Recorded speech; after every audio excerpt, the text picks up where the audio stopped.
gentlemen, welcome to the Block 9 podcast. And what a great day it was. Not only was that sun shining in Plymouth, that just laid it out to be a perfect day. Yes, well, and let's just add a fourth, well.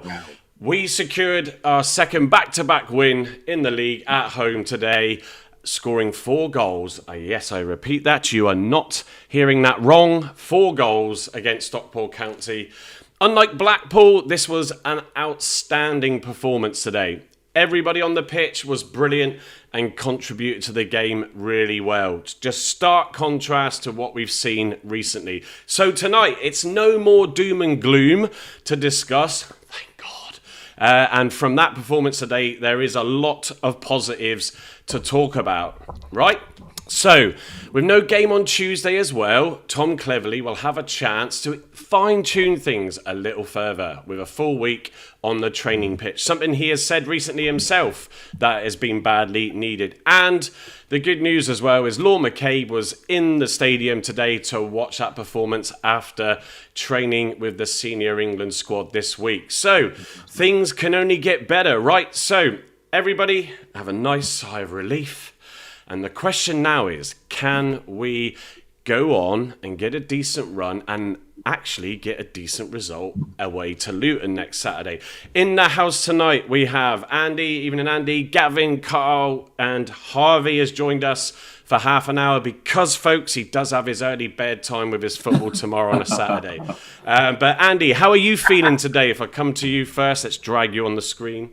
Do you know what? I'm absolutely bowled over by that one. It's amazing. I'm stumped that we only scored 4, really. But yeah, great performance today by the boys. For those that were there, yeah. Yeah, excellent. And Gavin, who I was celebrating last night with a works do, and Gavin was celebrating absolutely in diamond today. How are you feeling then, Gav?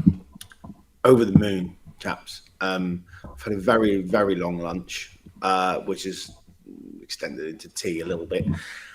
But that's fine. That's all good. I feel like at the minute, like an opening batsman that's had lots of plays and misses and then finally got one off the middle of the bat, through extra cover, off the mark, feeling good now, positive. Let's go on and score 100. Excellent. So, Carl, we didn't get caught on the ropes. So today we were very sort of confident once we got those goals and we scored. Well, we didn't score first in theory. They did for us. But yeah, that was a nice lift. How are you feeling after that? Yeah, really, really pleased. I was feeling quite confident before the game. Like we said backstage with Gavin, it felt like kind of the game Sunderland at home last season where we were all kind of pumped up and the atmosphere was pretty decent. And yeah, everything just clicked today, and it could have been a cricket score if we put more chances away. But yeah, really, really impressed, and just got to build into it for next week now. 3 week on the training pitch as well, so hopefully we'll start to see the Just Awards in a few weeks' time and put a nice run together.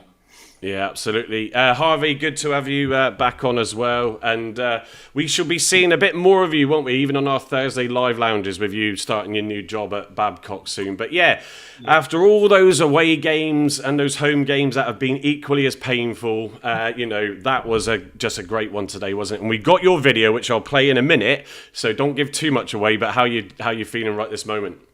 Yeah, buzzing. I think it's more of a relief than happiness. But yeah, can't describe my smile. Well, we can certainly see it. So then, folks, it's been a busy week. Obviously, we had the transfer window on Monday. Then we had the match in the Virtue. Gavin got it right again. Tick. A cup on Tuesday.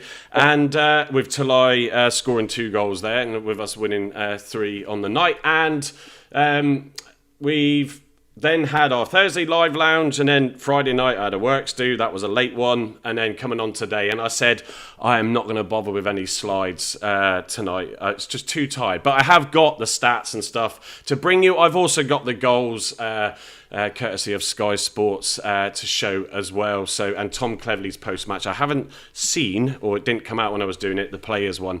But yeah, it's look, it's a good start. Let's have a quick look in the comments. So we've got some people early doors. Julian Holiday even commented before we even went live. A fantastic performance from Argyle today. Bradley Ibrahim was outstanding in midfield, and two fantastic finishes from Caleb Watson and Ibrahim, and Laurent Talai adding a fourth. So yeah, absolutely agree. We've also got Spencer in tonight. We've got Andy, who's also in. Evening, Andy. Looking forward to this. He said, the Jana for life, get on Harvey, and also bring on Luton. Marie also, hi Harvey. So Harvey's connected his YouTube up tonight. I've even, through one of my other accounts, connected up my TikTok and stuff like that. We're all connected, even Carl and Andy with their other channels. So we're broadcasting this to a wide audience today. Argo83, good to see you. And again, Evening Greens, David Mortimer, Keith will be fuming. Evening, Dave. Kenny Pester, that glass of red looked nice. Well, it wasn't just one glass; it was 2 bottles worth. Kenny, so that's harsh accusations. It was not. It was true, folks. We've got the evidence. Lovely Malbec. Well done, Argyle. Yeah. Donna Hone forgot how good life is after a great performance and win. Paul Bailey, hi all, evening to you. Stephen Cooper, nice to see the man Harvey up Tower Cab. See you at Asda with your lovely Nan. And also GT, good to see you in as well. We have the players. They will only get better as they grow together. So I'll tell you what, because Harvey's only with us until 9, I'm just going to play the video. So Harvey obviously does his pre-game and then post-match, stitches it all together beautifully to put on his YouTube channel. So we shared it last time, and we're going to share his immediate reaction to the game. Luckily on this one, there's going to be nothing but positive anyway, but I'm going to roll the VT now. Last time there was... Right then, so that's full time. Plymouth Argyle 4, Stockport Council 2. It's a great scoreline. It's great to see some goals. And it's just, yeah, great result, great day. I think what we had today, which we missed, is that bit of clinicality, that cutting edge, which got us our goals. A few great finishes involved in there. A great result. We move on now to Luton away, which we know is going to be tough. I will be there, sold out away end, and I'll see you then. Come on, Chris. There you go. So, yeah, I mean, there's not much more, I suppose, to add to it, is it, Harvey? I mean, it's just that great feeling. But, yeah, anything else that you've sort of picked up on after sort of sitting back, seeing some highlights, stitching your stuff together with the goals? Yeah, what are your thoughts? Well, what I didn't add, which I probably should have, and I was more just, I couldn't really speak in the moment. I was a bit shocked, lost for words. Yeah, shocked. I thought our defensive display was very good, although we did concede 2. I thought that, especially in the first half, the amount of pressure that we had to deal with and the amount of ball they had in our half, and they just got a bit fortunate with a penalty. You know, you see it. I haven't really looked at it back. No, horrendous. But you know, it happens. And you know, we've done what we haven't done all season. We've absorbed the pressure and went up the other end and put the ball in the back of the net, which you look on, and that's what great teams do. I think it's fair to say, Harvey, isn't it? Sort of, for me, it was a bit edgy from Argyle, a bit scrappy. Stockport came at us strong. I mean, you know, they just missed out again on going up, you know, sort of last season. I think, is that 2 seasons on the row they've been close to get into that championship. But they did come at us hard, which is, I think, we expected. There's always going to be a bit of nerves because that's just the way it is at the moment. But yeah, I mean, what really probably was a foul on the defender with what a dude tugging his arm, and in the moment it was like, what's that defender doing? But we then went on, got that second, and then we just sort of took it from there, didn't we? Yeah, and I think that's what we've lacked over the course of this season, and I think in the large parts of last season, is that bit of backbone to be able to absorb the pressure and be able to, you know, adapt in different scenarios and different situations. So, yeah, I think I'm still a bit starstruck and a bit don't know for words, but yeah, buzzing. Well, hopefully that pitched you, Harvey, on to a good performance tomorrow as well, because that, there can't be nothing when you go off and you play in goal. Obviously, in that video you sent me last weekend, it was that would have been easier to play in a swimming pool. But yeah, it helps with your day to day anyway, doesn't it, mentally? So you're going to go into your game tomorrow feeling a bit more fired up. Yeah, 100%. It also lifts my mood as well. I think it's probably a bit of a downside of my life in general, and probably a lot of other Argyle fans, is that my mood reflects on how the first team play. If Argyle, like last week with Cardiff, on Sunday I didn't want to be there. On Sunday I was a bit, well, it's raining, I could do with staying in bed. I could have stayed home, had a cuppa, and done what else. But with a win like that today, I'm going to go in tomorrow and hopefully win. We're in the Devon Cup tomorrow, so Estover at Marjon. So anyone there, hopefully will win. Yeah, there you go. Well, we do have some positive news regarding another team, maybe the one that we sponsor, for Carl to bring us. So, Carl, make sure I do come to that later with you. Andy, I'm just going to go down in order. I'm looking at the comments. David Marks, I think this might be the start to our season. There's an element of not wanting to get carried away. But do you know what? After all this horribleness, we're going to take that. Kenny Pessett, and actually talking to Ray, who sits with Andy and I actually said Mitchell had a really, really good game and was solid. So Kenny's said that he's his man of the match today. Got one challenge wrong, but other than that, an absolute rock at the back and a leader we've been missing back there. Yep, also supporting that with Edwards playing his first full league game back. We've got Just a Janner. Highlight of the day is seeing the mighty Hazard on the pitch warming up before the game. And actually, there's a question for later for everybody. With Hammond settling in a bit more now, does Hazard come straight back in? But hold that thought till we go to it. But Andy, Carl's nodding. Every player really had a good game in that match. So it is hard. Yes, there's going to be the odd players that we can pinpoint, and Bradley Ibrahim got man of the match. But yeah, it was just great to see everybody. Like I said, once that second goal went in, the confidence was really showing, wasn't it? Yeah, the big difference was they were playing as a team again. Up at Cardiff, they weren't really playing as a team. Down here today, every man of them played as a team. That the football was good. There were times where Stockport pressed, and yeah, fair enough, fair play. They were a good side, Stockport, to be fair. But yeah, I agree totally with Kenny regarding Mitchell. I thought Mitchell was outstanding today at the back. I think if he'd hadn't got booked, he might have been man of the match for me. And Boateng again was class today. Yeah, consistent, Mister. I'm trying to think of a player who didn't particularly play very well, and I can't think of one. So that must be a good sign. Well, I'll bring them up in a second. Although we don't have a slide, I do have slides effectively in Restream to show the player stats, as always. Also thought Tolai was excellent today. The way he just sort of soldiered on up front, waited his time, and then got his goal. And fantastic goal as well. First touch was amazing, and he just put the ball under the keeper.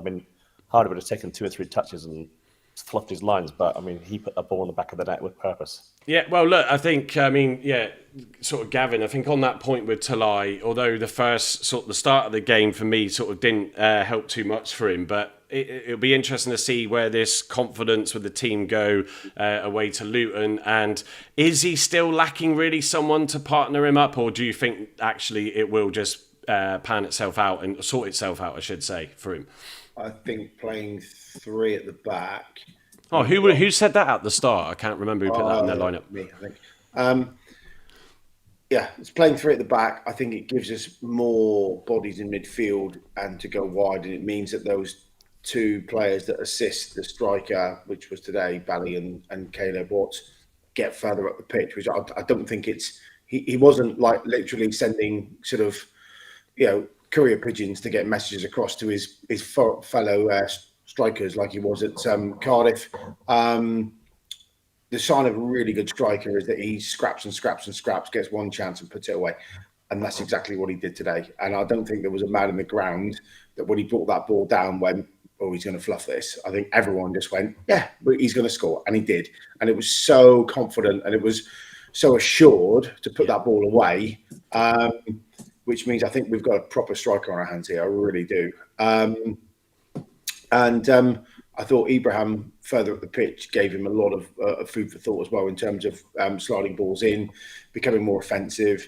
So yeah, I think we have a proper striker on our hands here, and to have one chance and put it away without any fuss, for me, gives me well. We've got to wrap the guy in cotton wool now because he's going to be our absolute goal fest over this season. I think that's pretty sure. Yeah, I think Gavin, we saw with his 2 goals on Tuesday night, all right, one took a wicked deflection, but he got into the right position when he got the ball and he can find the target. And I mean, that was the best goal of the day. I mean, you were just almost stunned. The great ball to him by Hammond, and as someone noted, can't see it quickly at a glance, but said his distribution was brilliant today. And just that, I think it was a knock off his thigh. We got the goal, so we'll see it in a minute. And yeah, I mean, just a brilliant to pit past the goalie, and it all comes together when we needed a decent result, decent performance, and for our number 9 to score his first home league goal. Yeah, look, we scored 3 great goals today, and their centre half, their striker scored a great dive net at the other end as well. So we've scored 2 goals outside the box. I think that's been a big relief for everybody around the ground and everybody who follows the club. We've tried to walk the ball in the net far too much. I did a little bit on Thursday night about bombing down, not getting cross-centred, but coming back on ourselves and then trying to play the ball through a very congested defence. Today, that cutback meant that they actually pushed the ball on and had a crack. Both Ibrahim and Watts both had brilliant strikes. Whether they can do that 8 times out of 10, different conversation.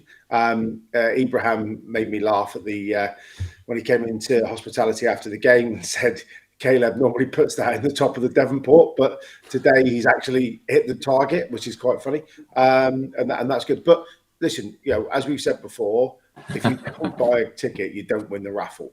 And today they took shots and they 2 come off beautifully, and we've got a great striker on our hands. So I think that'll make a few teams sit up today and take notice. We've still got some great attacking threat to come back in as well. In obviously Dale, who I thought looked okay when he came on. You can tell he's a bit ring rusty.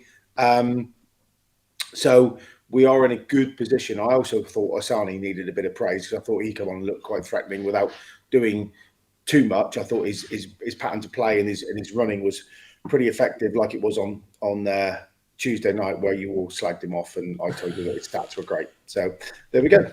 I won't mention his chance for a goal then that he fluffed. But I think the point though is, and I said to Ray next to me that when he came on, I said it's a chance now for any player really coming on, not just a Senny that's not had a good game. Obviously Pebble I don't think he was in the squad at all, was he? Is like, the confidence breeds, doesn't it? So you're going to get those chances, and we want that absolutely from everyone on the pitch. It's right to criticise and it's right to praise at the same time.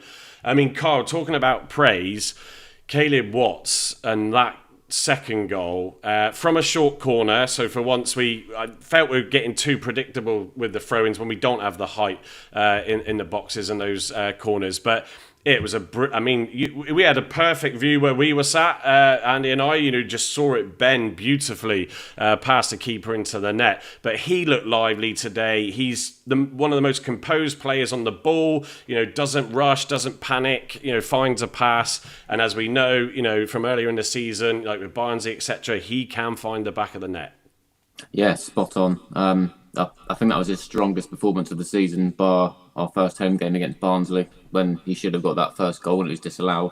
Yeah. I thought he was everywhere today. Absolutely excellent. He kind of summed up our early press, our early dominance. He wanted the ball. He was looking to create things. And the finish was absolutely incredible. I think the wind caught it a little bit because it had a little kind of swerve. The wind was swirling around. Yeah, which probably helped it go in. But yeah, fantastic strike. More well-deserved as well, because I thought the last couple of games he's been quite poor. I think in the last home game he was quite frustrated because he wasn't able to create much or get on the ball as much. And today he really, really improved. As everyone did, like Andy said earlier, there was no weak link today at all. I thought everyone from Ashby Hammond to Tolai was top-notch. Everything clicked today.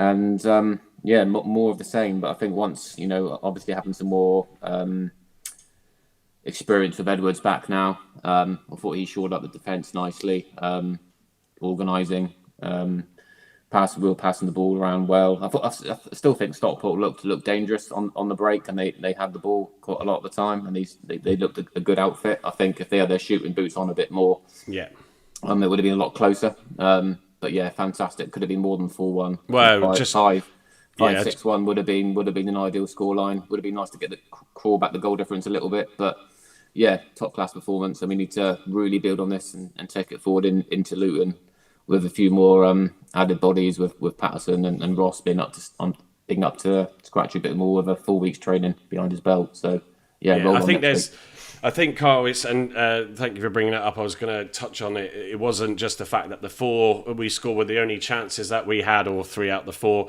There were definitely some more, sort of Mumba, was again brilliant today, as everybody else was, and he was darting in and out, turning the right back and that inside out and getting into the box. And he passed a couple of balls. So that one where Talai it was just a little bit sort of away from him, and he couldn't get enough on it. But obviously thinking back to what we said on Thursday and Mumba's press conference interview about not trying to sort of feel like he needs to try and find the goal to help get Argyle out of the mess, and he's got to just take a step back, and he did that today. He also did try and have a chance himself, and rightly so when you put that effort in. So I thought it was his best performance of the season. Yeah, he did everything, like he said in his post-match interview, about he did everything other than score. I think that goal will come. The more he plays, the more confidence we get, the more points we rack up. His goals will come. But I thought he was good today. Yeah, absolutely. So I'm just going to read a few more comments out, and then I'm going to go to the goal highlights. So PFC, once a green, always a green. Welcome to the show. Ibrahim's shot that went past the post. Yeah, there's that as well. That could have been his second and got an assist had someone anticipated the ball. You also had Boateng, that brilliant breakaway where Boateng just overstretched his pass, in there as well. That's another chance we could add to that. Dan saying Caleb Watts was a banger. Special goat, that. I love that. Stephen Cooper saying, come on, Greens, make this the best podcast, guys. You're working hard. We're just going to do what we do for everybody as best we can, Stephen. And I still need you to contact me for your polos. I even replied, because Stephen couldn't make it on Thursday, and I noticed afterwards he put a comment on YouTube, and I did reply with the email address in there. But equally, I've said to Carl that his dad also works for Tower Cabs. Happy to pass on my number so we can get in touch that way as well. And I'm also rocking the hoodie as well tonight. You know he's going to send a packet of polos to you, don't you?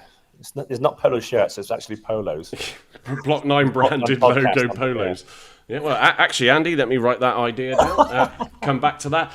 David Marks, a Stockport fan, was sat with me this afternoon in the Fans Fest, and said we will win 4-0. The joke was on him because obviously we won 4-2. Dan saying, I only watched the highlights, but much improved. Could have had more. I still stand by the fact that Mumba is not a winger. And Carl has confirmed that our Tamerton Foliates under 15s did win 3-1. Just a Jana, read that one out as well. Good evening to you, mate. Don't want to put a big down. I'm not going to read it now. Don't mean to put a big downer on, but don't forget we still have the second highest negative goal difference, and the only keeper we've had was Luca. It might have been worse if we still had Grimshaw. Well, this is where I'll come on to it in a minute, or after the goals and stuff a little bit later. What do you do when Hazard comes back and is fit? And Kenny got to give TEC some credit for changing it up today. Much more direct going forward instead of side to side, and also shooting from the edge of the box. I'm going to bring it up again. James from the Watford Way said to us in that first half of that championship season for Cleverley, start playing with 3 at the back was where he had the success. So let's see if he maintains that. And Weston Vera, who would you say is promising young talent in the club today? We'll come to that stuff a little bit later with the player review. Much better today, Plymouth Phil says, winning the majority of the one-on-ones. Really felt like there was a goal just around the the corner for large periods of the match. And Brett saying, anyone see Dave Chandler post game interview? He is fuming. Let us know over what. And let me now, let's go to these goals.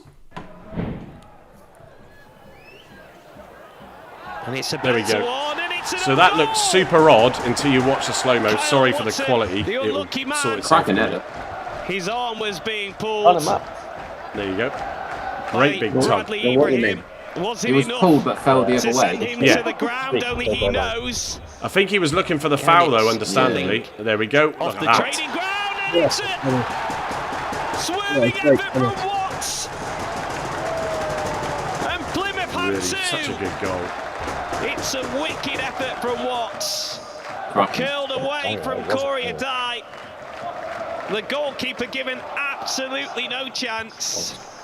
It's Norwood's corner. That's terrible. Yeah, it is. That's terrible. Right, So so I think the referees evened that up there because there should have been a foul What's on being the given Stockport here? player for the first goal. Yeah, that's a Some good. contact Actually, Andy, that is a good shout because on Nathan it also Lowe. looked like he pointed for I a think he corner. might have given I a think the penalty linesman here. flagged it.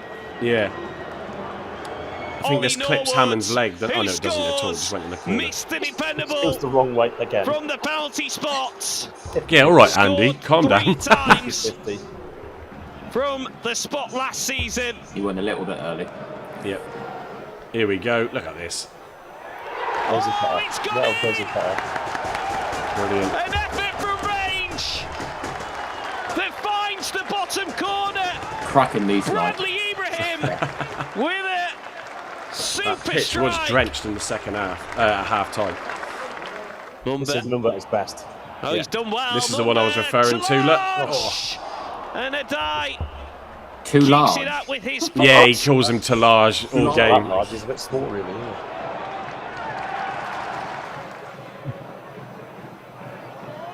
It's worked inside to Ibrahim. That's the one that was referred to in the So comments and just close. past the post. Good To a effort. fourth.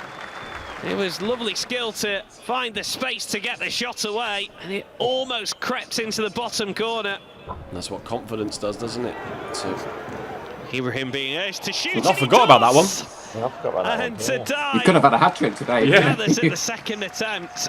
Well, there is a player in confident mood. This is brilliant. Ibrahim. Oh, no, that's not good, is it? here we go. This is the Boateng one. Supports with, Boateng. Heavy touch. Yeah. It was a great break. They moved it from back to front in a flash. Boateng just lacked the composure. Here it is. At the This is- crucial this is moment. his first touch. First touch is amazing. Assist for Ashby To Hammond as well. Large, great bit of Yeah. control to Large.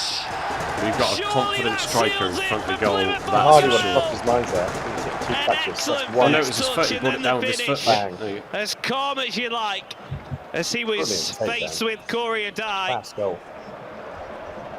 This is. Oh, this isn't the goal, is it? No, this is just past the post. Yeah. Wharton's header. Hit the post. It's a Wasn't shame, really, too because far they wide. there was their It second goal actually that's caught about the to come outside of up the post. is all off really the result of us messing around in the corner Really at No, a short really, corner trying to really. waste Well, time. it's Really Good poor. Why pass is he and it's a standing up to goal. that?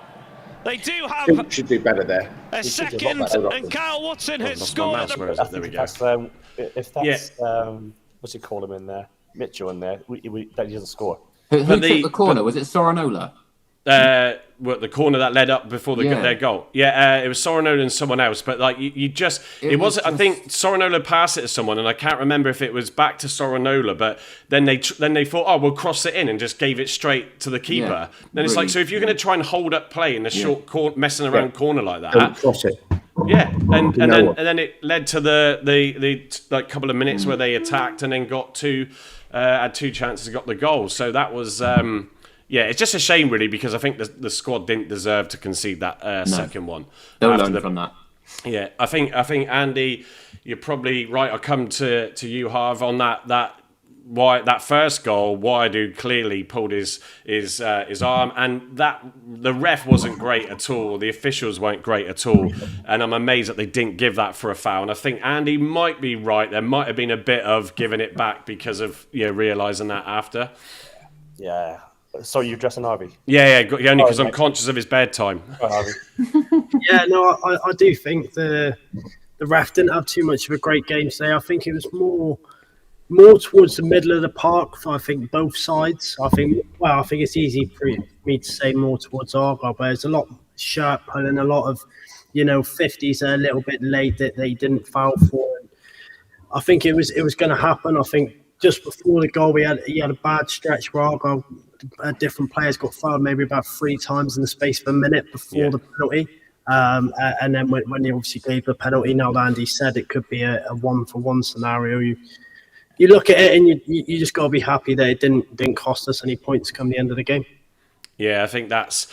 Ray was saying next to me, he's like, we've got to just keep this 2-0. He said, we don't want to concede. And it almost got to the point where I said to Ray after the penalty, you've almost said it too many times. You've jinxed us. He's jinxed it every time, Clarky. Yeah, but I think, Harvey, that was what was good, is the second half. I sort of expected, and I actually said to Ray that I think Stockport might come at us now having got a goal back, and it might give them a bit of a lift, but we just closed that door straight away and obviously went at it ourselves and got that all-important third goal, didn't we? So, and then we just controlled the rest of that half, really.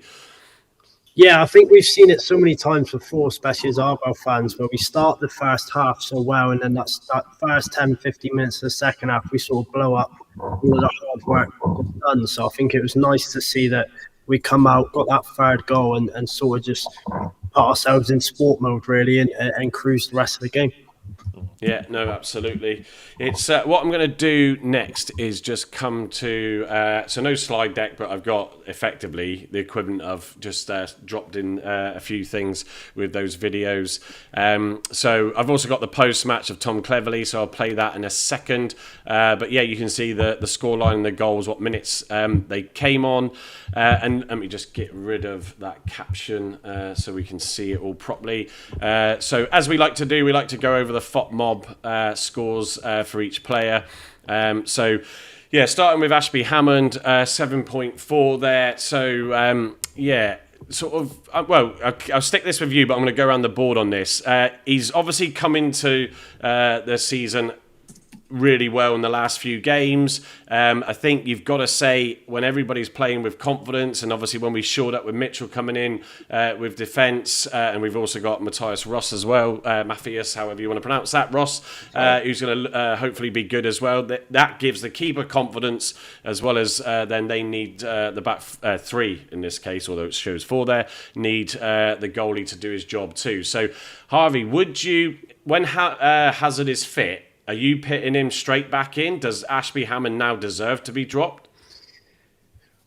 Yeah, I do think Hazard's got to come straight back in, but I feel like because there's been no Hazard at all over the course of the start of this season, I think that back 4 and the rotating defenders would have now got used to Ashby Hammond as a keeper, which could be a bit of a problem. I think that, every keeper has got a little bit of difference to it. I think you can see it a little bit with Ashby Hammond and Hazard, that Ashby Hammond does prefer to go long.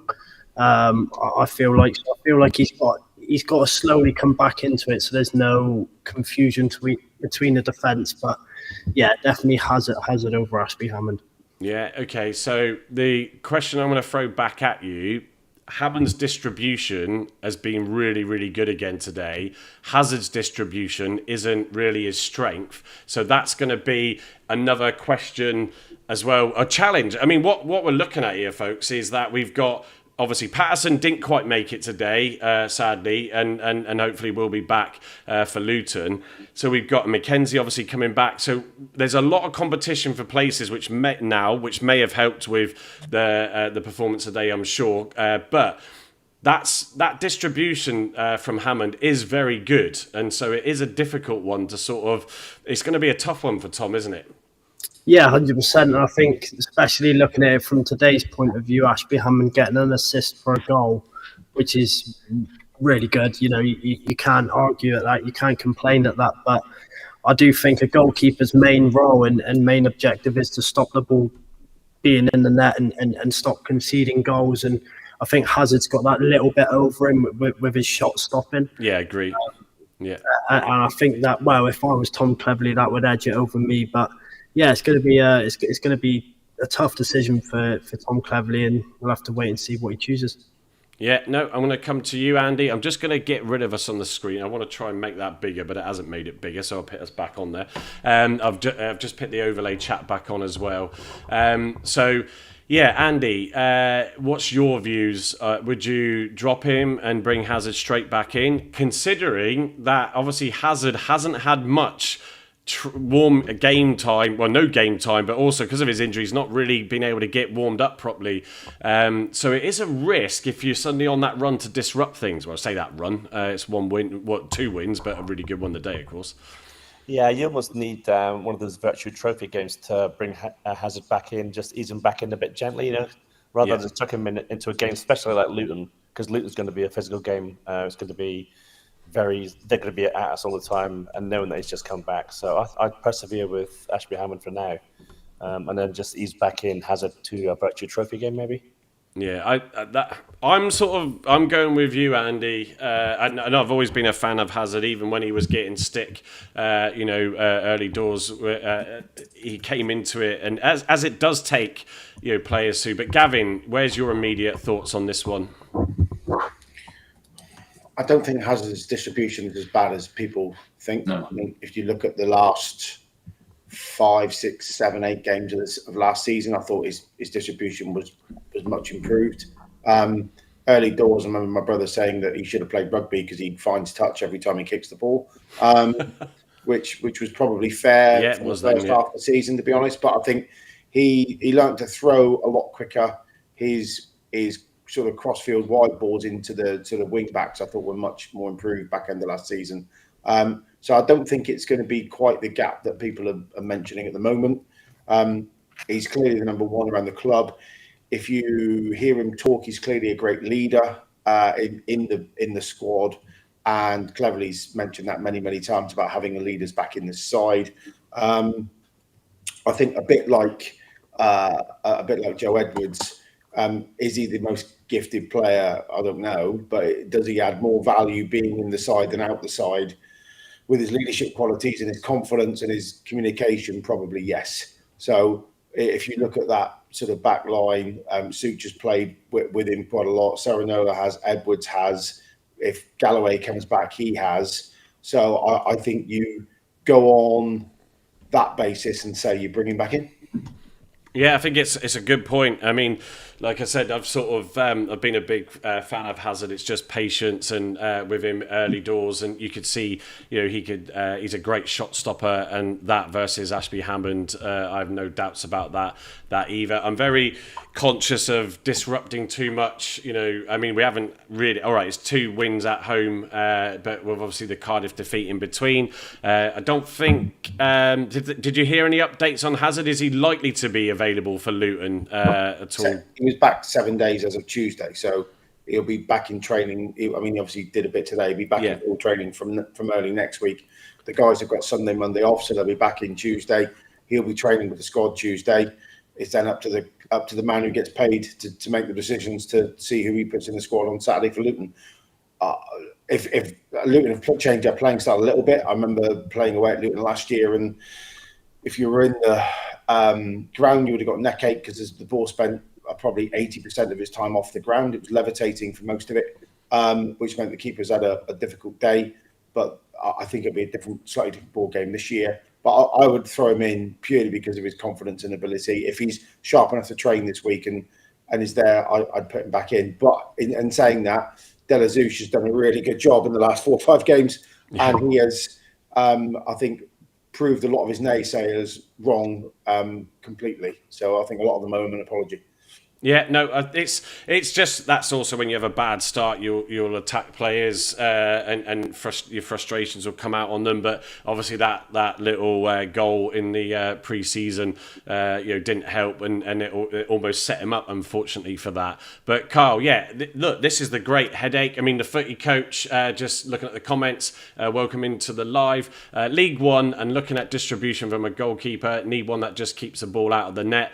Look at the mess up between Mumba earlier. Ashby Hammond didn't take charge at all. I think it's a really interesting one for Cleverley, isn't it? I think if Hazard comes back into training and can get sharp really quick, then then I'm happy either way. But I think for me, it's still not upsetting that momentum run. But yeah, Carl, where you were nodding earlier, saying you'd put him straight back in anyway, weren't you?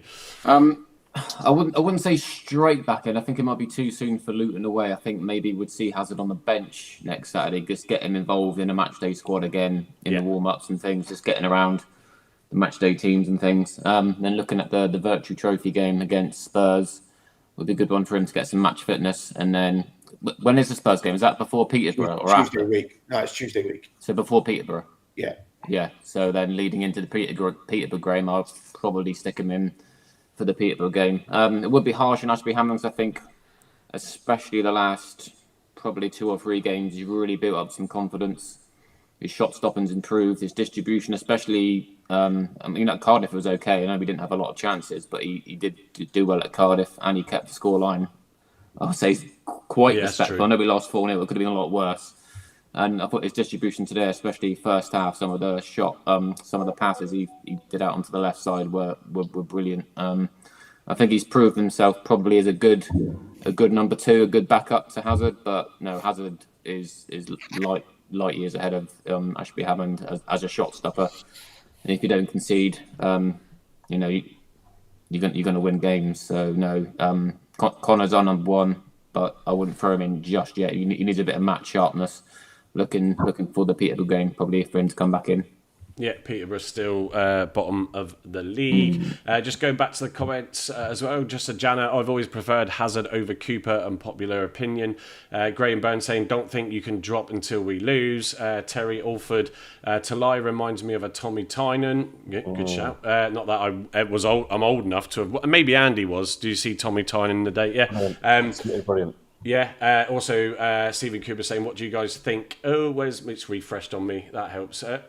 More comments coming in, which is good. I've lost my trail. Right, anyway, let me just go back to these player reviews. I'm just going to try one more. I'm trying to make this a bit bigger, but no, it's not happening. So we've also got then, as it's showing there, a 4-2-3-1, but as Gavin correctly predicted, it was a 3 at the back, really. But Soranola, 7.1, was really good again today. Suk, 7.1. Mitchell, 7.5. Did take a bit of a knock off the ball. I think he might have turned his ankle or something. I didn't directly see it, but yeah, he was sort of a little bit limpy before half time, but then came back out and carried on. Edwards, 6.7. I think I'm not going to sort of argue too much on that because I think he had a really good game and it's great to have him back in the squad. So, Gavin, sort of, do you want to sort of pick out anything from that lot for us? And obviously, why you felt he was going with that 3 at the back as well? Well, what seemed to happen is in transition, and they are quite a good transition side. You've then got 3 back there. So when the wing backs go foraging, you are thanks, Foodie. When your wing backs go foraging, you've got 2 at the back. When you've got a back 5, essentially you've got 3 resolute defenders there, so one can go and challenge for the ball. It still leaves 2 to cover. So I think that was the big difference. Weirdo has had, I think, 3 excellent games now on the bounce. 4 against Swansea actually. So I don't think he should have been dropped at all. I think that Ross will end up taking the shirt of Such long term. I think he's the real deal, and he's just sort of slowly getting back into the side. But having 3 at the back, there's many things to cover this. But one, they played 6 months under Miron, all of them that were here last year in a back 5, right, or a back 3 with 2 wing backs. Yeah. 2, Saranola, Mumba, Edwards, and Belarus have all played as a wing back in the past, as is Mackenzie when he gets back fit, which is another couple of weeks from what he said in hospitality earlier, right? So there's another reason to play wing back. So they're all used to the system. It also means that you've got a far better opportunity because you've got 4 across that middle 3-4-3 to have a more compact midfield, which I think you saw today because both Ibrahim and Botan were excellent, and they were excellent because they had more people around them to challenge and win for the ball. And when we did win second balls, there was a person to knock it off to gain momentum to go back up the pitch. When we played Cardiff, even if we won a second ball, we were swamped. Yeah. Right? So they're all the reasons why, in my opinion, you stick with this back five for the foreseeable. I don't think there's any real shock today that we've taken on a side who have been playoff contenders for the last couple of years and up there, and an admired side in this division, and we've barely given them a sniff. Take away the penalty calamity, and a late bit of lackluster play. It's 4-0. They've had two real decent opportunities all game. Hammond's come for a couple, but I can't remember it being like us being pegged back at all. So that for me shows that we're in that defensive area when we set ourselves up to win the ball back.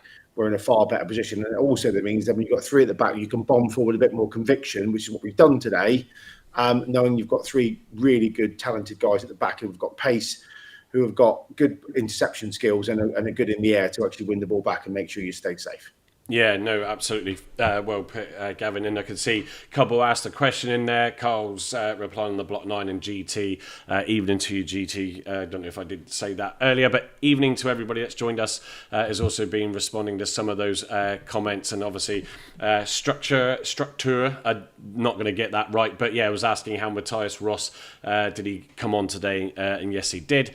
So it would be good to see more of him. Just before I go to you, Carl, thank you everybody for joining us tonight. It's been testing, that's for sure, and certainly as a podcast, and let alone the host of that podcast, trying to find positives and G everybody up when the games have been tough has not been easy, but that was just brilliant today. So if you are watching us, please subscribe. If you are on YouTube, if you're not watching on YouTube, please go to the YouTube channel and subscribe and hit that bell so you know when we're next going live. And obviously if you're following us through X, even Facebook now, we're streaming on the main account on Facebook too, then please go and give us a follow and share that across. I can see there's just a couple on there watching as we try and grow these channels. But yeah, re-sharing even the live, it all helps folks, and it's much appreciated as always.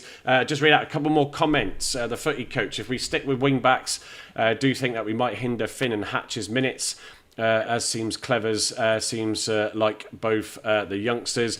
I was chatting to, and I hope he doesn't mind me saying, but Aaron Cusack recently on this, and sort of he's not so keen on that, and certainly not on the inverted side. But it worked today, so let's see if he sticks with it. Stephen Cooper saying getting back today, Clevs is getting it right slowly, and again, as we've alluded to, a full week on the training pitch and a good bit of rest, as Gavin said, Sunday, Monday before going into training without that Saturday, Tuesday. It's going to be good. So Carl, anything for you to add? I mean, Wyatt with that defensive lineup, he has been brilliant the past few games, and for me, he was my man of the match in the first half. He was just solid, composed. There was a little bit of hesitation, if you all remember, in that first half where he should have just let the ball go out for a corner and then decided that panicked, I think it's fair to say, why I do, but just then decided to hit it back in the worst place possible without looking. But luckily, he might have looked. There was no one there and we cleared it. But yeah, it's just great to see him playing so well, isn't it? Yeah, I still think his best position will be in centre mid once Ross gets fit, and we do keep this three at the back, which I think is our best formation. There's a couple of dodgy slices as well, which I thought were quite close to being own goal contenders as well again today. But he had the rub of the green today, and overall I thought he was strong.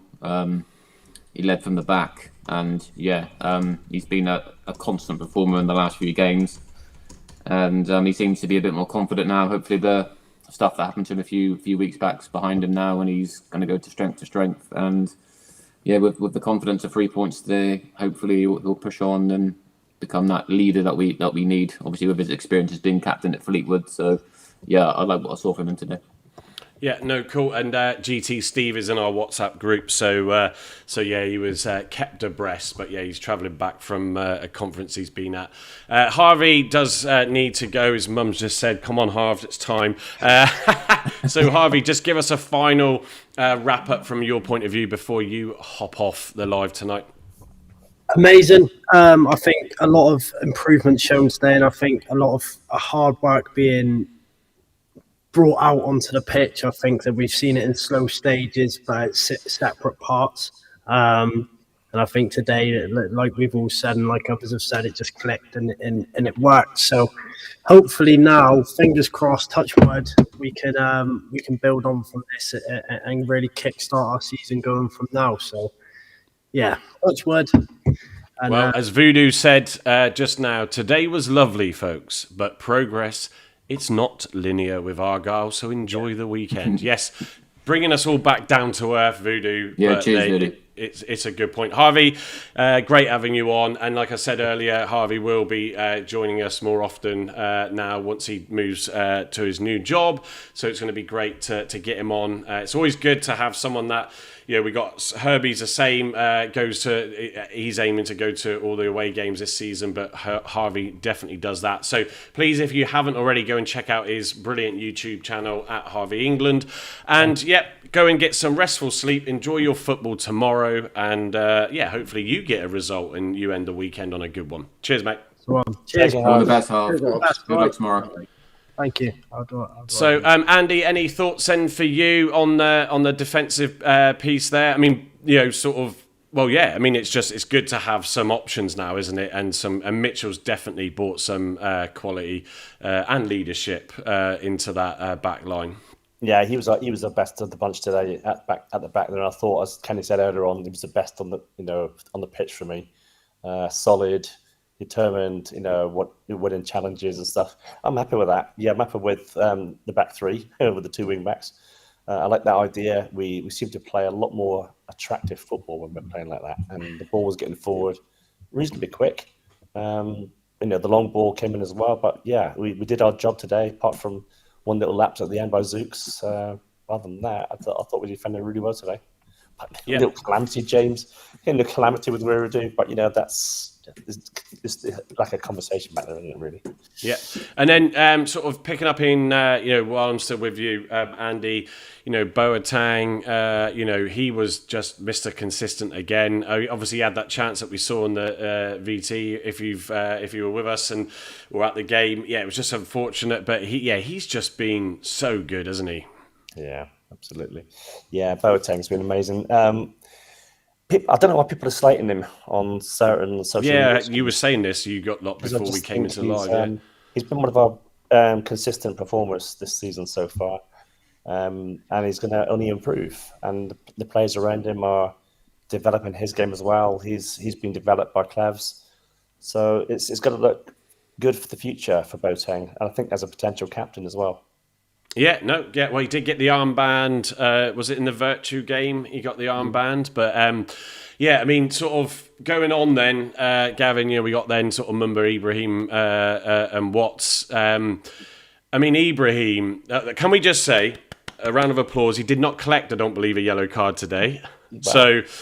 So I'm sure a few people lost out on their bets there. I think he's on 4, isn't it? So he is 1 away from a game ban. But just like I said, I felt, and I said to Ray next to me, actually, he just felt a bit quiet in the game in the first few minutes or so, which I think was evident with Stockport attacking. But then he got into the game, and when he scored that goal from 20 yards out or whatever it is, and we saw in the highlights, Gav, the 2 other attempts that he had, his confidence was just so high, and he was then just supporting the forward line around him and just going after balls and winning them and putting in some great overall performance with his 8.4 FOTMOB score.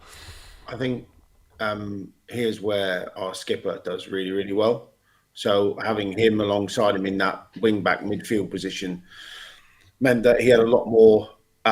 He won a lot more ball, I think, than he would have normally have done, and with Saran on the other side as well. So between the 4 of them, when you win the ball back, we've basically been overrunning midfield the last few games. We've kind of won the ball, and then we've had 2 players on us, and we've lost it again within a second.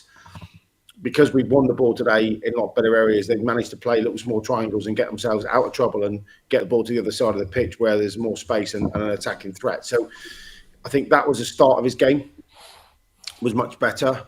You're right, he took his goal brilliantly and he had 2 other chances. I think he probably took a bit of confidence from Caleb Watts hitting an absolute thunder in the first half. Clearly, Tom's got into them and said, if you don't buy a raffle ticket, you don't win the lottery.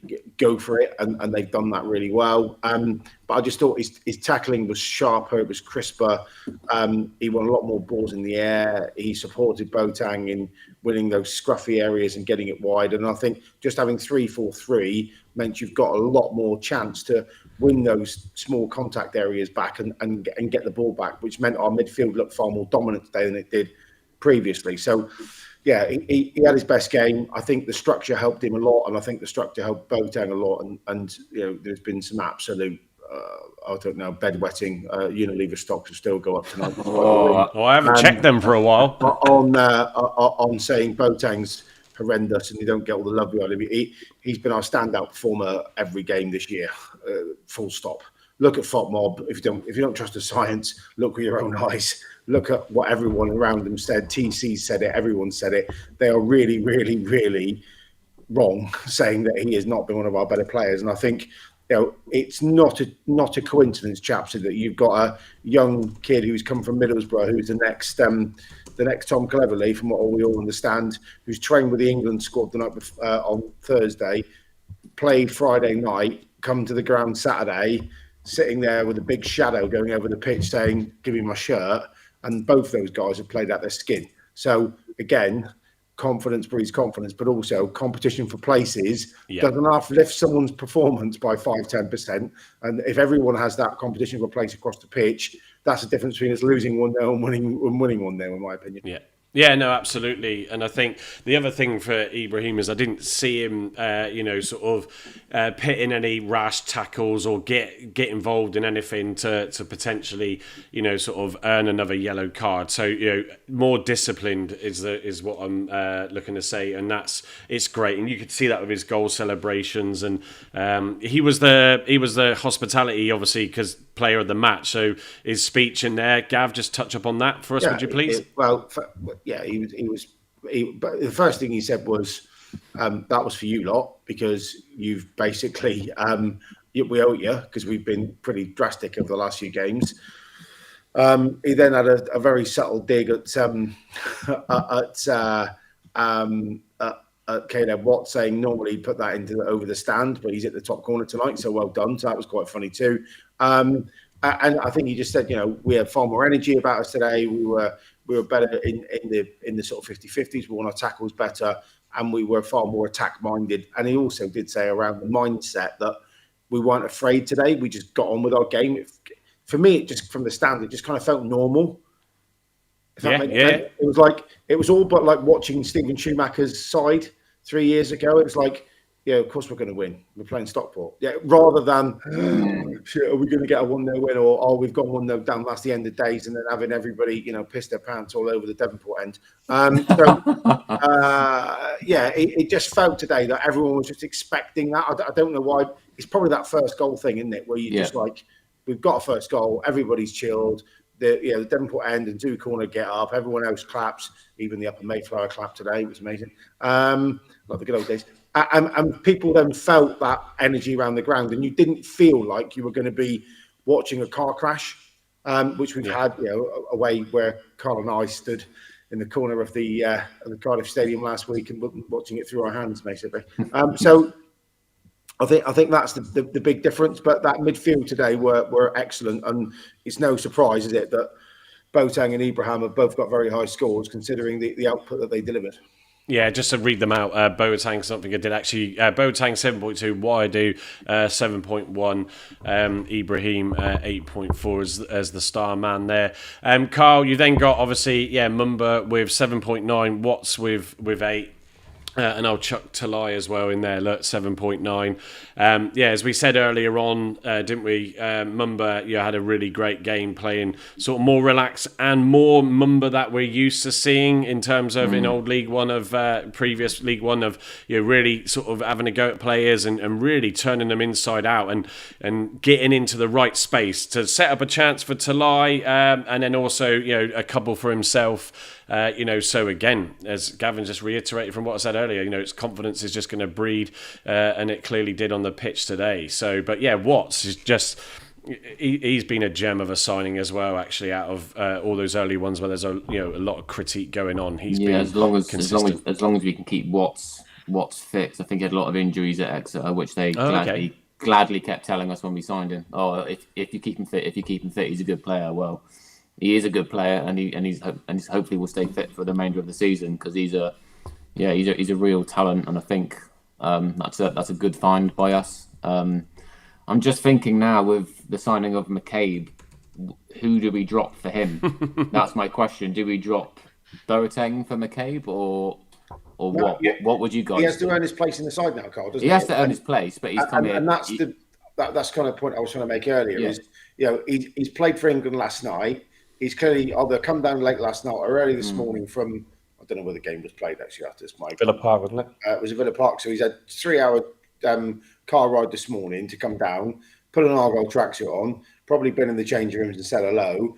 And then he's just sat in the lower Mayflower staring at two guys going, I'm taking your shirt next week.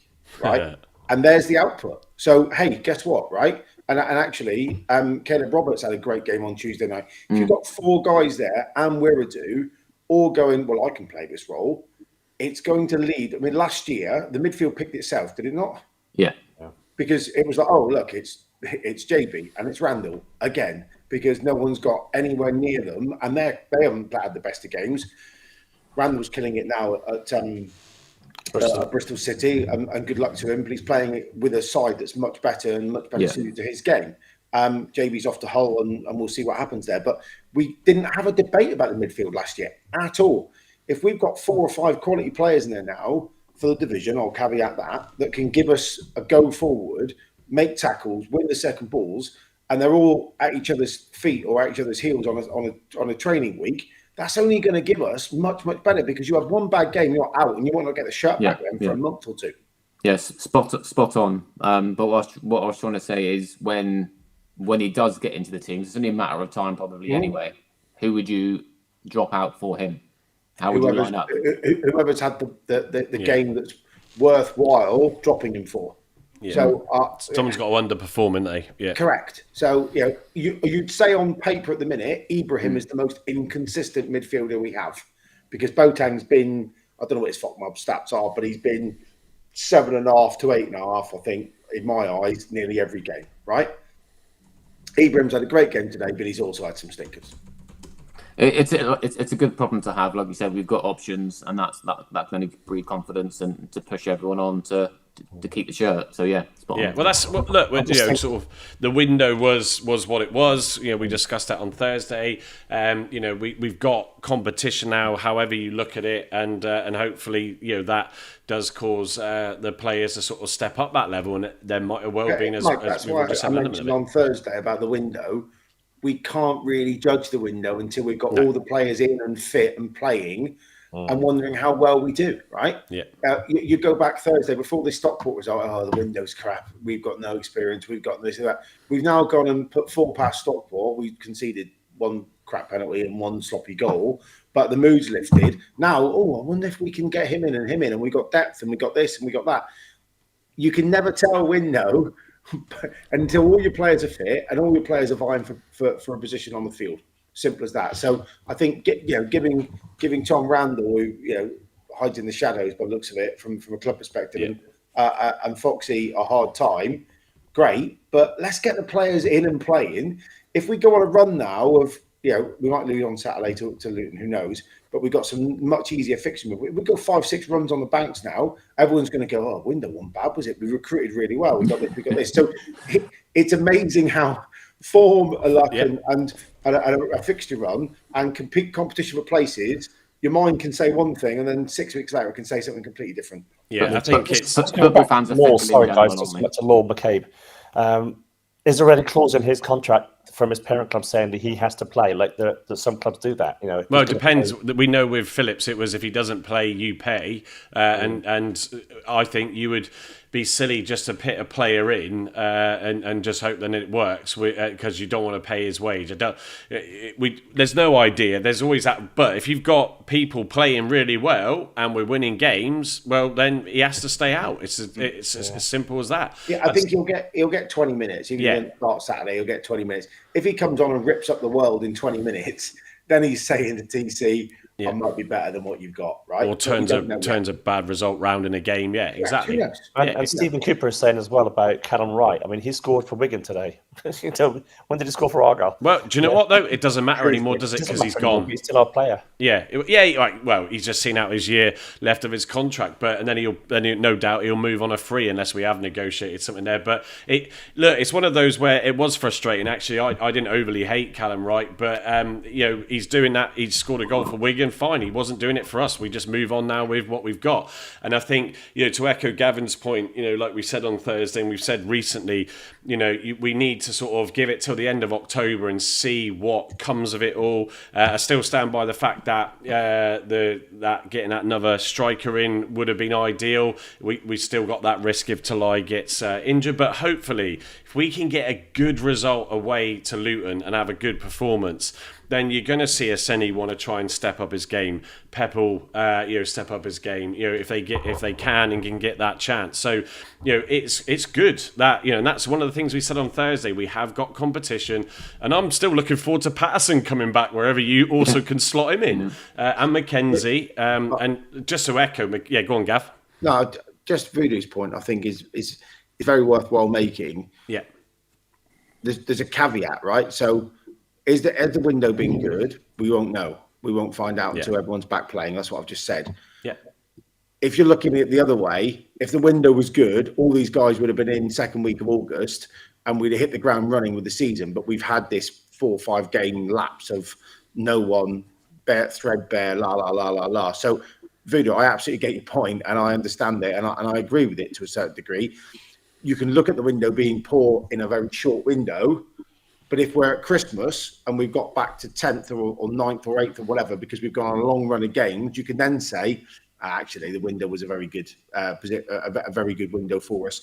If only they were fit and ready earlier and we would not be in the situation we're in. So that's all I would say on that. But it is a good point from Voodoo, to be fair. Yeah, no, time waits for no man. He also just put afterwards as well. So... So I think it's good, and obviously just sort of mentioned Talai. It's quite clear from Tuesday night that if he gets sight of the goal, his confidence is not an issue there. I think even Cleverley actually said in the post match there that you can see that he's got goals in him in training, and I think sort of.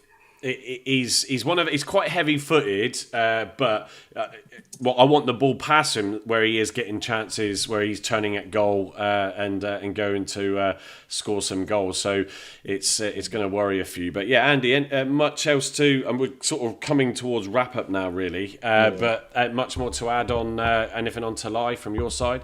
Oh, do you know what? The comment on Tommy Tarnan. I mean, Tommy Tarnan was an exceptional player for Argyle, scored a lot of goals for Argyle, and I think Talai is in that mould. He knows where the back of the net is. He's not afraid to shoot. He's not afraid to miss. Tarnan was exactly like that. He's a fox in the box. That's exactly what you need up front for Argyle. You need someone up there with him, to be fair. Whether that's Kenneth Watson in the 10 position but Talai, he's one of those players that's going to get a lot of goals for us. Yeah, no, it's good. Gavin, anything for you to add on Talai? I'm going to come to Cleverley's post-match in a second, but yeah, anything further to add? He's real deal, isn't he? You've got to keep him fit. You've got to keep him hungry, and if we get a chance, he'll put it away. I think he showed that in the last 2 games. People need to remember his first game he played against Blackpool. He was like going, "Oh, hello, what's your name?" At 11 o'clock and 12 o'clock in the morning before he kicked off at 3 o'clock. Never met anybody, never trained. So, this is a guy who's had what? 2 weeks, maybe a week and a half. Yeah, and no real proper training sessions yet. It's been match day minus whatever the coaching team call it. So it always reminds me of Miron when you did this match day -1. It reminds me of more. Reminds me of more. The bald bearded man. Right. But that's what it is. They've had no training sessions yet. Yeah. Tactical training, blah blah blah. One thing that it'll probably come on to in a minute, but. TT mentioned that this week he's got a week on the grass to look at the new formation. Right. Okay. Yeah. Well, and as we also said, Gavin, James said to us that 3 worked for him well, didn't it? Yeah. So absolutely. Everyone in that squad, it's literally been trying to shave off square pegs to get it into a round hole since the first week of August. Right. Finally, I wouldn't say he's been stubborn, but he's probably thought, well, okay, let's give this a go. He's worked on it today. I think the fan base have all let him know that it's a back three. Every time I open Twitter, it's a back three from everybody, including Dave and Bradders and James and everyone else who's in the Bedwet Club. But now I think we've played it. We look far more resolute. You get a week on the grass showing those different bits. I think that will make us. It just then leaves the sort of mirror ball of who are the top three, because Talai is obviously going to wear the 9 shirt. Who plays either side? Is it Mumba and Dale? Is it Mumba and Watts? He had a good game today. What does that look like? What does that front three formation look like? And what do we want to get out of those 3 players? But that's why he gets paid the bucks and not me. So that was different tale for me. Yeah, no, absolutely. And I think just sort of picking up Steve's comment, the next 5 games, Luton away, which obviously will be tough. Then it's Peterborough home, Burton away, Wigan home, then Mansfield away.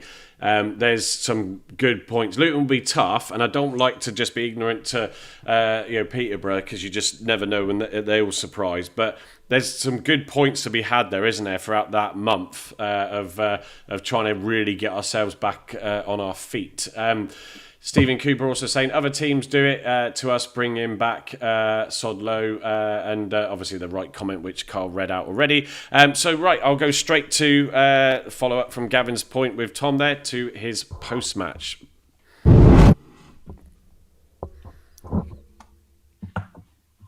Gaff, you must be pretty happy with that, I'd imagine. Yeah, absolutely. It was today was all about performance. It would be quite easy to get bogged down with our results in the league, and it was a bit of work that we've done in terms of why we're not getting as caught up in the cup and why we're seeing our best performances. And I think that there was maybe too much emphasis placed on the result of the league games. And the players looked much more free today, and it's all about delivering your processes, what you have to do to perform well, and the result will take care of itself. And I thought the players looked much more free today for that mentality, and it's important we continue that now. So there we go. I do have, obviously appear before I finished off. If you bear with me, I will just screen share. We do have Barley Mumbers, but gents, sort of anything, he's happy, isn't he, Carl? It's good to get that back off, and like you said, Gavin, to focus on sort of that new sort of style of play. He's going into the right time with that week to get that sort of those fine-tuning pieces, as I said earlier, that he'll get out of the squad. Yeah, I think next week is key to work on a lot of things. Having that 3 weeks is going to be really, really, really beneficial, especially with players coming back now. And we've seen snippets this season in games of what he wants to achieve, and I think obviously now he's realised that we suit the back 3, and we need to build on this now. This formation, these tactics, get the personnel right, and I'm sure we'll start putting a nice little run together once we get Luton out of the way. The fixture list is quite kind, so yeah, there's room for improvement, obviously. But yeah, today was a massive step in the right direction, and it's just nice having a nice positive weekend after a win. Yeah, well, I'm going to run. I've got Barley's up on screen share here, so let me just run that now. And you can hear it, of course, if I turn on the volume. Let me just rewind. Oh, hang on, let's just skip past the long intro piece. Late in the day. Now, your performance, I said to you just before you came over, everything but a goal. But it seemed that you were really expressive in your performance today. Did you feel that yourself? Yeah, I felt that. Like I said, for me, it's been a more realization where don't take anything for granted, don't take games for granted. Every game needs to be like a fight. So yeah, that's how I went into it. Mentality. I see it different now. I'm not trying to put that pressure on myself. I said it before in there where it was about enjoying the game. Just do what I normally do. Enjoy the game, play my best football, and the most important thing is don't take a single game for granted. Whether it's a cup game, league game, whatever it is, give it your all, and that's what I'm trying to replicate now every game. Yeah, he's a good egg, isn't he, Gav? Yeah, he played really well today. He had a lot more freedom in his game. I think that he's obviously had a word with himself, because his press conference in the week was, I'm putting too much pressure on myself to score and do this and do that and do the other, go out and enjoy myself. He had a smile on his face all game. It reminded me of the performances from our 101 season. I think they need to put him back to wing back if we're going to play a back five. And then have some bit more firepower up the pitch. It's either him or Benarus on the left for me at the minute, and play Matty Saranola or thingy on the right. There was no sound, you're right.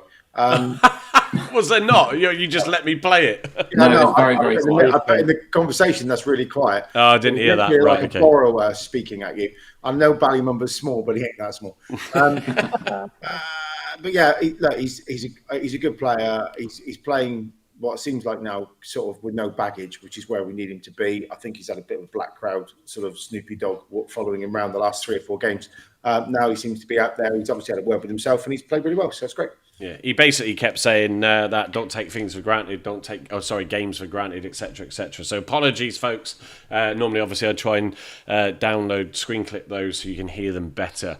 But yeah, bless him. I think, on that, Carl, before I forget, would you like to give the Tamerton Foliate post-match report? Well, yeah, started the season with a win, which is good. We're 3-0 up at half-time. Like I said in our previous live, lots of new players. But they seem to gel really, really quick today. Philip played all over the park, left back, centre mid, right wing, left wing. He was kind of all over the pitch. Came off in the last 20. But yeah, really strong performance. We got one of our new boys on that scored a couple of goals against a strong Chadderwood side who finished 5th last season. So that's a good early benchmark with our new players. And next game is against Kerr Street, which is in Stoke, Victoria Park next Saturday. So yeah, good start and build on that into next week. Did they win 3-0 in the end? No, it's 3-1. We conceded in the second half. Okay. They came into it a bit more. We were quite solid in the second half and kind of sat back and wanted to probably finish the game without pushing up too high and conceding some goals. So no, it was a strong performance today.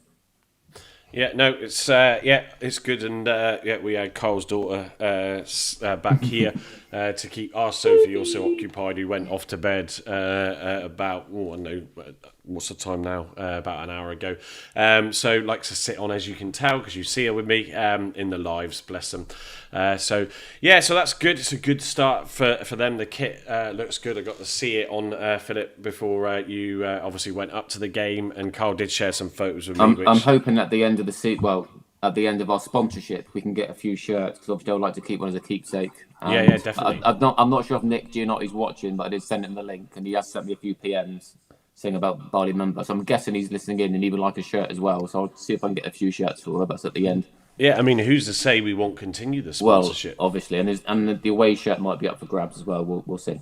There we go. So, it's good. So, gents, and obviously Harvey was with us earlier. It's good to get a really good performance and not just those all-important 3 points. Did see up the road there, did lose today. So, we are now coming for you. So, watch out. Don't even talk like that. Going for us. Jesus Christ, they're going to be in our rearview mirror in seconds. You sound like that horrible lot. We're coming for you. Fuck off. Yeah, there we go. Nick is listening. He just sent me a PM saying he is listening. So evening, Nick. Yeah, so a bit of a relief. Dates to come on, mate. Yeah, absolutely. It'd be good to do that probably as a live lounge or whatever works. So it's good. Everybody that's joined us tonight, it's really good to, like I said earlier, as a host, to let alone the guys as well, giving their views, to have something positive to look at. But that had real calibre today in that game. Final thoughts from you, Andy? No, it's a good day. Everyone walking at home park, smiling again. The conversations going down the barn park. It's just nice to hear so many positive things going on. And it's good. It's good. You clearly took your tablets today as well. For those watching on Thursday. I actually thought the halftime entertainment. And no, Gav, we weren't talking about that. What we were talking about last night. That guy hit the bar twice. Brilliant. Yeah, he did. Brilliant. If it was the crossbar challenge, you would have been fine, wouldn't it? Yeah, if it was crossbar challenge, you would have won 2 lots Take of money. those stupid hoops away, just crossbar challenge. What's the blood vessel, wasn't it? Yeah, sometimes you think they try and overcomplicate it, don't they? When there's no need. But Gavin, final thoughts from you, sir, please. On to Luton. I think this is probably the biggest challenge of the season now because there's expectation. That's the that's the thing. If you look, we've won 3 on the bounce at home, which is great. We always win at home park. We couldn't score with a bankrupt Lady of Ill Repute away, and we haven't done for a number of months/years, if you look at it that way. I think this Saturday is probably the biggest test of TC and the coaching staff's tenure so far, and we need to be resolute and go up there and get something. It wouldn't be lovely if we just got an absolute shithouse 1-0 run away with robbery off of, I don't know, off of Ballymumba's buttock. I wouldn't care. It would just be class to go up there and get something. I know it was a dual draw last year, but I great for today, love it. But the appetite for the Green Army is not to sit 16th or 18th or whatever in the league. We've got to keep winning. So it's about momentum. This, I think, is the biggest week of the season so far, and I hope we get it right. Yeah, well, just looking at Luton's run of their last 5 games, 1 lost, 1 lost, 1. So if it's running into that pattern, then guess what? They're going to lose. And also, there's a chap and his family who I met in Lanzarote who are Luton fans. You know when you're all away and you sadly pit on your kit on game day, and we were down at breakfast and then chatted throughout the rest of the holiday. So that was good. But yeah, I hope we take those points like Gavin said. Carl, your final thoughts, please. Yeah, like you guys have said, just building on today, take it into next week, get in potentially Hazard back in the squad, Patterson back in the squad, and just kind of McKenzie. Yeah. And McKenzie potentially as well. Might be a little bit soon for McKenzie, but if he's in the squad, great. It'd be nice to have a fully fit squad apart from dear old Pleggy. If he's listening tonight, Mike, give him a hello. Evening, Pleggy. It'd just be nice to stop them. And also Xavier, don't forget. Yeah, him as well. But yeah, it'd just be nice to stop the rot away from home. Even if, even a point away from home would be a good point against Luton. But if we can go there, put on the performance like we did today, then there's no reason why we can't get 3 points taken into the Peterborough game and would be in a lot better place. Carl, McKenzie in Club Argyle earlier said he's still another couple of weeks away.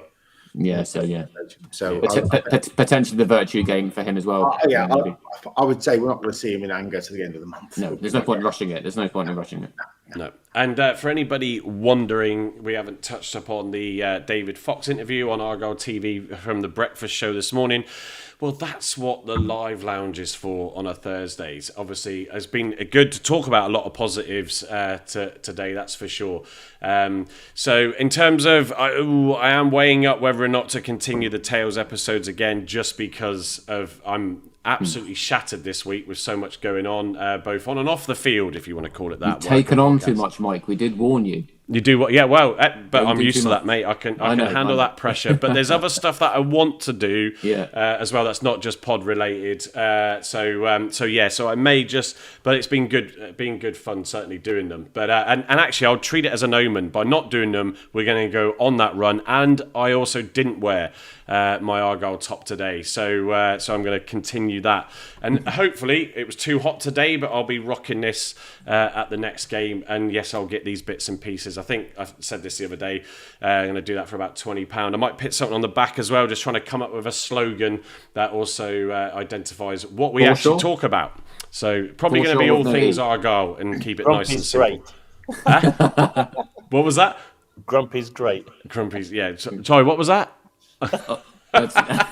I think we lost the volume, didn't we? No, jokes aside. But yeah, thank you everybody for watching us tonight. And just one final reminder, please subscribe if you haven't already on YouTube so we can grow there, and follow us if you don't on the other channels and platforms, etc. For those that might have been watching on my TikTok or also Carl's TikTok, hopefully you've caught this tonight. And obviously, apologies, we can't get access to your comments when we're streaming outside the main channel, but we do like to try and bring that this show back to you there, to all the fans that just like to sit in that TikTok world. So yeah, thank you, gents, and thank you again to Harvey earlier. We shall be back next Thursday, and we'll enjoy a bit of a calmer week. So Good luck to the girls tomorrow as well. Oh yeah, thanks. Yeah, Indeed, yeah. thanks, Take a lot, care, Gav. I'll be there. Plenty more goals, maybe again for them. So yeah, cheers, folks. Enjoy the rest of your weekend. Go easy. See you later. Thanks, guys.